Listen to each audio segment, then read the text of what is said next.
முன்ன மாதிரி இல்லைங்க. இப்பெல்லாம் யோசனை ரொம்ப ரொம்ப கூடி போச்சு. அட ஆமாங்க, தொடுறதெல்லாம் சொதப்பல் தான். ஒரு காஃபி போடுறதுக்கு சீனிக்கு பதில் உப்பு போட்டுல தூக்குறோம். கறி வைக்கிறதுக்கு எண்ணெய்க்கு பதிலா மண்ணெண்ணெய் எடுக்கிறோம். சட்டைய வெளிப்பக்கம் உள்பக்கம் தெரியாம மாத்தி போட்டுட்டு நாள் முழுக்க ஊரை சுத்திட்டு வந்த பிறகுதாங்க தெரியுது யார் யாரெல்லாம் அன்னைக்கு பாத்திருப்பாங்களோ. சில நேரங்கள்ல ரெண்டு காலுக்கும் வேற வேற டிசைன்ல செருப்பு.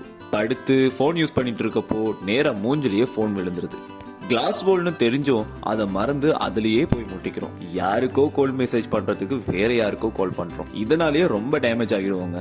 இன்னொருத்தரோட போன்ல நம்மளோட லாக் பேட்டனை வரைஞ்சு அன்லாக் பண்ண நினைக்கிறது எப்படிங்க முடியும்? ஸ்கூல் டீச்சரை அம்மா அப்பான்னு மறந்து போய் சொல்லிடுறோம். ஒரு மீட்டிங்ல மியூட் பண்ணாம அப்படியே கத்திட்டு இருக்கோம். சிலரை பாத்திருக்கீங்களா? தலையில சீப்ப வச்சுட்டே சீப்ப தேடுவாங்க. ஆட ஆமாங்க, நாம போனை கையில வச்சுட்டே தேடுற மாதிரி. ரீசெண்டா ஃபேஸ் வாஷுக்கு பதிலா கிரீம் எடுத்துட்டு போனேன். என்னத்த சொல்றது, நாம ஹெட்போன் போட்டிருக்கதையே மறந்து சில நேரங்கள்ல சத்தமா சிரிச்சிருவோம். அவ்வளோ ஏங்க, பஸ்ல டிக்கெட் எடுக்க கூட மறந்துடுவோம். ஆனா அது நமக்கு தான் லாபம் இல்ல. இங்க நிறைய பேர் அடிக்கடி மிஸ் பண்றது கொடையும் பேனாவும் தான். அப்புறம் சிலர் போன் பேசிக்கிட்டே வேற எங்க சரி நடந்து போயிருவாங்க. நாம எந்த உலகத்துல இருக்கோம்னே தெரியாம ஒரு சில நேரங்கள்ல நாம பண்ற அட்டூழியங்கள் எக்கச்சக்கமா இருக்குங்க.